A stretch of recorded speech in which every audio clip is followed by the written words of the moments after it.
Budget ద్వారా 6 గ్యారెంటీలకు ఘోరీ కట్టారన్న హరీష్ రావు. గతంలో నిధులు ఖర్చు చేయని పథకాలకే మళ్లీ కేటాయించారని ఫైర్.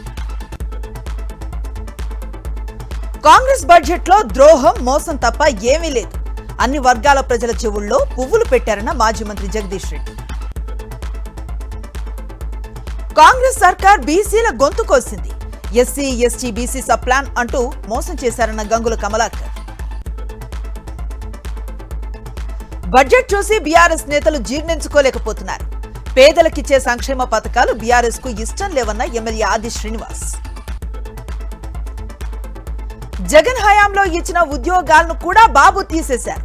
అవుట్ సోర్సింగ్ లోనే 9,000 ఉద్యోగాలు తొలగించారన్న తాటిపత్రి చంద్రశేఖర్. దేశంలో తొలిసారి మిస్టేక్ ఆఫ్ ఫ్యాక్ట్ కింద కేసులను కొట్టేసిన చరిత్ర ఏపీ సిఐడిదే. ప్రజాధనం దోచుకున్న చంద్రబాబు కేసును ఎలా క్లోజ్ చేస్తారన్న జడశ్రవణ్. బాబు అధికారంలో ఉండటం నిరుద్యోగులకు శాపం. 2025లో జాబ్ క్యాలెండర్ అంటూ మళ్లీ మోసం చేశారన్న కన్నబాబు. వచ్చే 3 రోజులు తెలుగు రాష్ట్రాల్లో మోస్తరు వర్షాలు.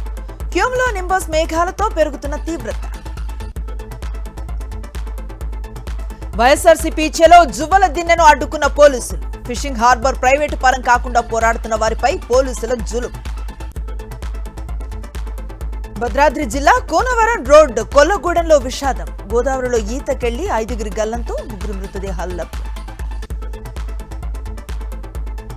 కాసేపట్లో కర్నూలు జిల్లా కైరుప్పల గ్రామంలో పిడకల సమరం. వీరభద్రస్వామి, భద్రకాళి అమ్మవార్ల ప్రేమను గెలిపించేందుకు భక్తుల పిడకల దాడు. పెట్రోల్ ధరలపై యుద్ధ ప్రభావం. భారత్లో ప్రీమియం పెట్రోల్ పై లీటరుకు ₹2.30 పెంపు.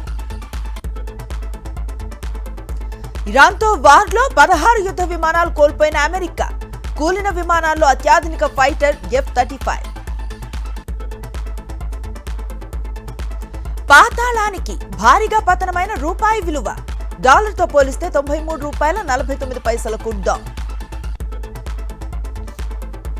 లాభాల్లో ముగిసిన దేశీయ స్టాక్ మార్కెట్స్. సెన్సెక్స్ 325, నిఫ్టీ 112 పాయింట్ల ప్రాఫిట్.